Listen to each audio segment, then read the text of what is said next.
The mountains were alive with wind. It shrieked through jagged cliffs, rattled along ice-slick stone, scraped the bare branches of skeletal trees, and hurled snow into sharp, stinging flecks that punished any exposed skin. This was not gentle weather. It was a force that ruled the heights with a cold, indifferent will. Far below, in an ice-scarred valley gouged by old glaciers, a pack of alien predators huddled together amid the broken remains of their world. Dens had collapsed, hunting paths lay buried, and familiar scents were drowned beneath ash and frost. Their cubs were gone. The adults clustered in a tight ring, fur pressed close.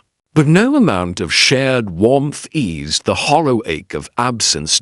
At the center stood the alpha, dark fur marked with thin streaks of silver like frozen rivers. His head hung low, muzzle almost touching the snow. The weight of what he had failed to protect bore down on his spine. When he finally raised his head and opened his jaws, the sound that tore out of him was more than mourning. The howl rose from someplace ancient in his bloodline. It rolled through the valley, bounced off sheer rock, and shook frost from the branches. It carried the grief of generations and the rage of a creature with nothing left to fight.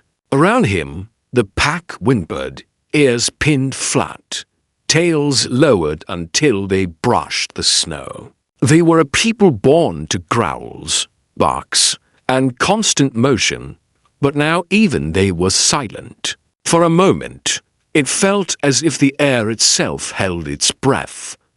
High on the slope above, a lone figure moved through the storm. A human. She cut through the snow like a blade. Every step deliberate, every breath measured. Her boots found purchase on treacherous ice that would have sent most beings tumbling. Frost crusted her armor in a pale, crystalline layer that caught the weak light and shattered it into fractured glimmers. Her eyes, hard and focused, scanned the valley below, reading the terrain through the blur of wind and white. In her arms she carried several bundles wrapped in cloth and fur. They shifted faintly as she walked, small shapes twitching and squirming against her chest. The storm tried to pull at them, tugging at edges of fabric, but she held them close, shoulders hunched protectively. The wind could erase tracks and swallow sound, but it could not hide her approach forever. The pack sensed the disturbance before they saw her. Heads lifted, muscles tensed. The alpha raised his snout and drew in a slow breath. Under the smell of ice, old fire, and shattered stone, another scent threaded its way to him, faint, quivering, but unmistakable. Alive, familiar. Young. The cubs. The human descended into the valley with careful precision.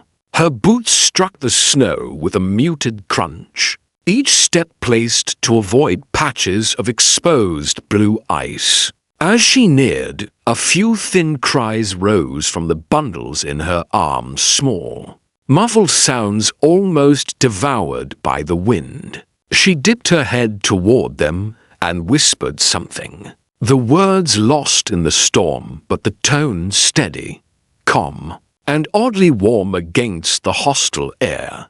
The pack spread out across her path, forming a living barrier of fur, muscle, and bared teeth. Their growls rolled through the snow like thunder, eyes narrowed to slits. To them, a human was ruin given shape, a walking memory of fire and broken dens. Instinct screamed at them to strike first. She did not reach for a weapon. Instead, she slowed and then went down to one knee, then the other, until she knelt in the snow before them. The wind battered her, rattled her armor, tugged at the edges of her cloak. She ignored it. With gloved hands, she lowered the bundles carefully onto the ground. One by one, she unwrapped them just enough to free small heads and paws. Frost clung to tiny whiskers and ears. She brushed it away, checking limbs, ribs, and paws with steady, practiced motions. Her fingers moved gently, though the skin beneath the gloves burned and throbbed where frostbite had already exacted its price. She murmured to the cubs as she worked. They did not know her language, but they understood tone, reassurance, patience, promise. Their shivers gradually eased. Wide, panicked eyes blinked up at her. One cub nosed weakly at her hand. Another pressed closer to the heat of her chest. Their terror thinned into a fragile trust. The pack's growls faltered into uneasy silence. The alpha stepped forward. Each heavy paw left a deep imprint in the snow. He stopped only a short distance from her, close enough that his breath mingled with hers in faint clouds. He lowered his head to the nearest cub, drawing in its scent, confirming what his instincts already screamed. Then his gaze shifted to the human. Their eyes met. The valley seemed to narrow to that single line of sight. Predator and stranger, grief and purpose. Wind shrieked around them, but neither moved. "You are not of this world," he rumbled at last. Voice low, threaded with authority. "No," she answered, her tone as calm as her stance. "But I know what you lost, and I know how to keep them alive." Instinct urged him to lunge, to defend what was his, to drive out anything human from the last scrap of his territory. Yet something in her gaze did not bend. She neither cowered like prey nor postured like a challenger. She faced him as if they stood on equal ground, even here, in the ruin of his own valley. The other adults edged closer, drawn by the scent of their cubs and the impossible fact that they were breathing. The little ones pressed against the human's knees and thighs, one clambering clumsily into her lap. She steadied it without hesitation. Her hands moved through their fur again, double-checking for injuries, as if she could not quite believe she had managed to bring them all back. She had walked through blizzards for days to reach them, crossed ice that cracked and shifted beneath her feet, endured cold that gnawed at bone and lung. Parts of her fingers no longer held feeling. Every breath burned, but she had refused to leave a single cub behind.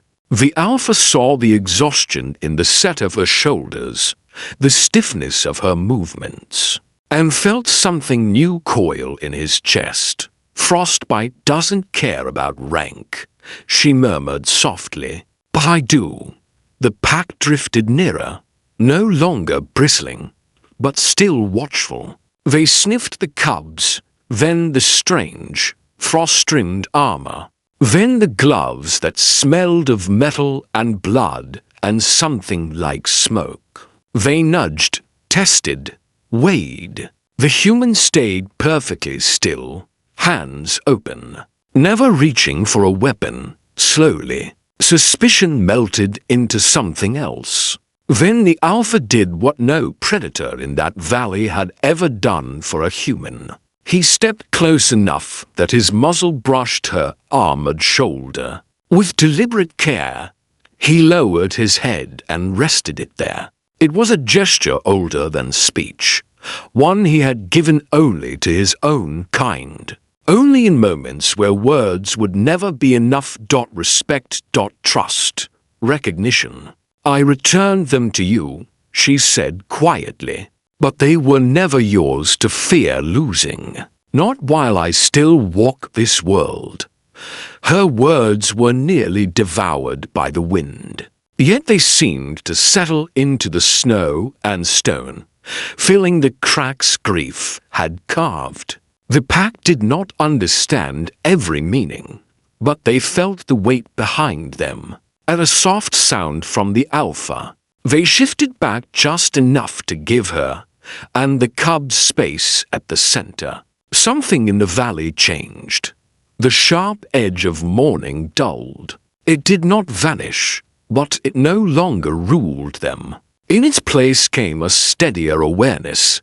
This human had not simply passed by their loss. She had walked into it, carried it, and brought something back when she rose. Frost clung to her hair and armor. She gathered the cubs again, tucking them close against her chest and sides. Behind her, the pack fell into formation on instinct. They were still wounded, still tired, but no longer broken. Their eyes followed her with a new kind of focus. The wind, once a constant scream, softened to a harsh mutter. Together they moved through the frozen valley, the human at the front. Her steps sure despite the ice. The cubs nestled in her arms, breath steaming softly into the cold. The pack flanking her in a loose, protective arc. The alpha guarding the rear, gaze sweeping the ridges for danger. High above, the storm thinned just enough for a spear of sunlight to pierce the clouds. It struck her frost-coated armor and turned it into a muted beacon against the endless white. Every pawprint and footprint pressed into the snow carried the same quiet truth. In this galaxy, survival was not only about teeth, claws, or instinct sharpened by hunger. Sometimes it was about courage, about endurance, about the stubborn will to carry the living and the memory of the fallen through whatever storm the world could offer. By the time the first dark lines of warmer valleys appeared on the horizon, the pack no longer saw themselves as a shattered remnant. They were not just survivors limping away from ruin. They had become followers not as subjects, not as prey, but as witnesses to a force that had walked through death and returned bearing life. At the border, where I softened into damp earth and the air tasted faintly of thaw, the human stopped. She looked down at the cubs, now breathing slow and steady, and a small, weary smile touched her face. They were safe. The pack closed in around her, not as a broken circle, but as a whole one. On that day, a legend took root, of a human who defied ice and death and grief, who walked into a valley of mourning and emerged carrying hope. High in the mountains behind them, the wind caught the story and carried it on a tale of frost, of courage, and of the strange protector who became more than a visitor in a predator's world.